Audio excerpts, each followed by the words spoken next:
que Ele pode todas as coisas.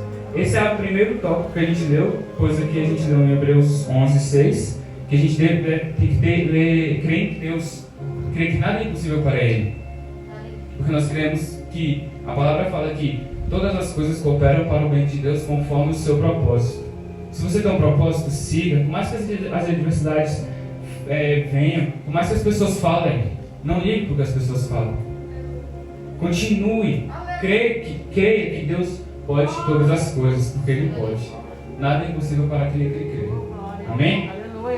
Segundo tópico é entender o conceito de graça que Jesus teve por nós. Mas qual conceito? A gente fala que graças a Deus, tudo bem. Mas algum irmão que sabe qual é o conceito de graça que Jesus teve por nós? Graça é você amar quem não merece ser amado. É você perdoar quem não merece ser perdoado. É você investir em quem não tem a menor chance. Jesus ele teve tudo isso conosco. Ele nos amou, mesmo nós não fazendo por merecer. Jesus ele nos perdoou, mesmo nós não fazendo por merecer. Ele investiu na gente, mesmo nós não tendo a menor chance. Ele teve essa graça conosco. Ele é cheio de graça, ele é graça pura. Ele é fiel. Entendam isso. Que os irmãos pensassem isso. Deus ele é fiel e Ele é gracioso. Amém? Terceira coisa que nós devemos ter, que eu queria trazer até para os que batizaram aqui. Devemos morrer para o mundo, para o pecado e viver para Cristo. Ao batizarmos, devemos morrer para o mundo, esquecer suas concupiscências e vivermos algo novo em Cristo, que nós podemos encontrar em Romanos 6. Nós temos que morrer para o pecado.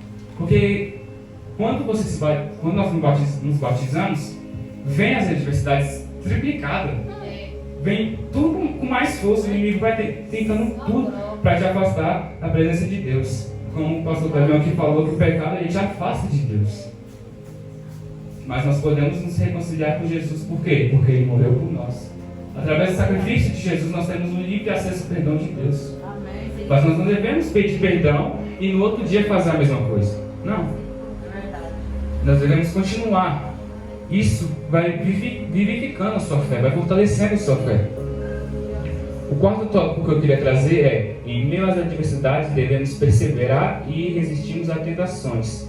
Em Romanos 8, 36 e 39, que diz que por amor de Jesus nós somos expostos ao pecado e à morte todos os dias de nossa vida. Mas em todas essas coisas somos mais do que vencedores. Você é mais que vencedor. Todos nós somos. Nós devemos resistir ao mundo. O mundo é bom? Não, tudo. Mas a Bíblia fala que tudo é lícito, mas nem tudo me convém. Pode ser normal para eles, mas não é normal para nós. Entende? Para nós cristãos. Então, tudo isso vai fortalecendo a nossa fé, vai nos ajudando a vivificar mais a nossa fé. O quinto tópico é um dos mais importantes, que é orar e jejuar. Irmãos, o jejum ele te aproxima de Deus. A oração, então, junta os dois, forma uma coisa mais linda. Aleluia, Deus. A oração, ela é um poder, ela é composta por orar e ação, como ela já falou. Que nós devemos orar, mas nós devemos ter a ação de quê? De buscar o Evangelho de Deus, buscar o Evangelho de Cristo. Entende? Eu queria que os irmãos refletissem nisso, que nós devemos orar. Fazer propósito, fazer devocionais, não sei, mas devemos focar em Jesus e focar em orar e jejuar. O sexto tópico é fazer a obra sem nos envergonharmos do Evangelho. E eu queria que os irmãos abrissem em Tiago 2, 26.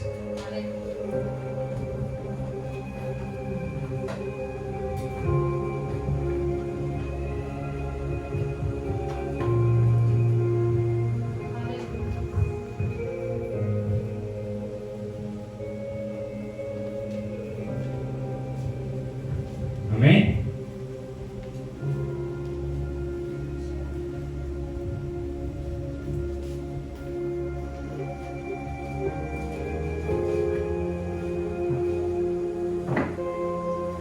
Os irmãos acharam?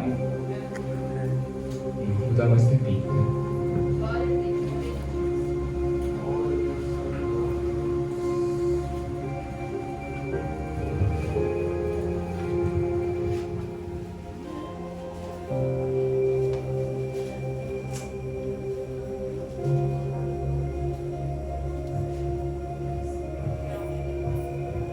Irmãos, diz assim a palavra de Deus, Tiago 2,26. Porque assim como o corpo sem o espírito está morto, assim também é a fé sem obras é morta. Irmãos, nós devemos pregar o Evangelho. Pregar o Evangelho, sim, é fazer a obra. Mas fazer a obra não é só isso. Fazer a obra é você ajudar o seu pastor a ir para a igreja, não sei, você evangelizar, mas nós também temos que evangelizar para nós mesmos primeiramente, para depois nós evangelizarmos para os nossos pais, para a nossa família, para todos que nós conhecemos, porque não adianta nada a gente estar lá embaixo, sentido figurado, lá embaixo nós ajoelharmos para Deus, mas lá em cima nós nos esquecemos de Deus. Não, quando a gente está embaixo a gente tem que se ajoelhar para Deus, mas quando a gente estiver em cima a gente tem que voltar a se ajoelhar para Deus. A gente não pode se esquecer de Deus, porque a palavra fala que o justo viverá pela fé. Então se você não viver de fé, você vai fraquejar, você não tem como. E eu também queria que os irmãos abrissem em Marcos 8:38.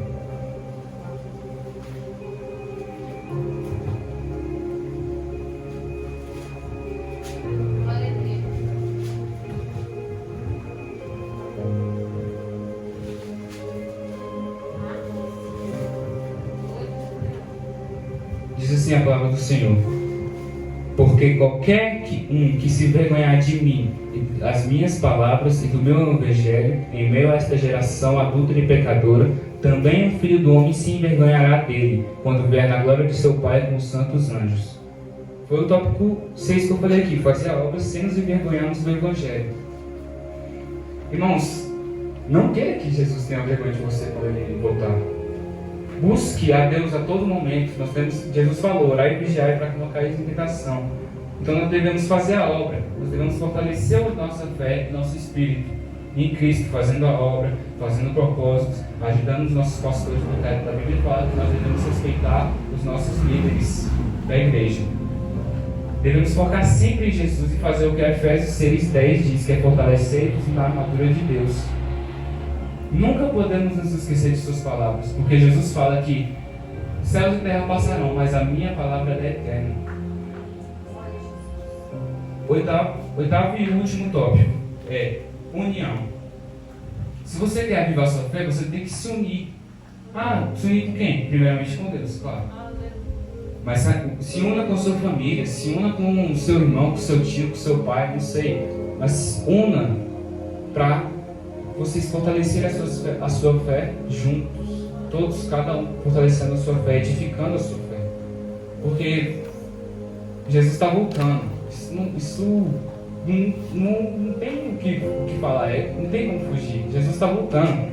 Então nós devemos fortalecer a nossa fé. Nós devemos fortalecer a fé das pessoas que não conhecem totalmente a palavra de Deus.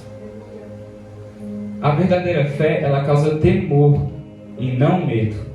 O que é temor? Temor é respeito e reverência.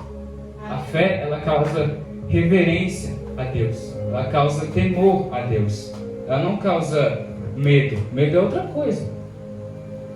Ela causa temor, porque nós devemos ter temor a Deus. A palavra fala: bem-aventurado o que ouve a sua palavra e tem temor a Deus. A palavra fala isso. E a verdadeira fé, ela nos faz aproximar de Deus através da palavra, da sua palavra, ou seja, a Bíblia. E eu queria que os irmãos abrissem Efésios 2:8.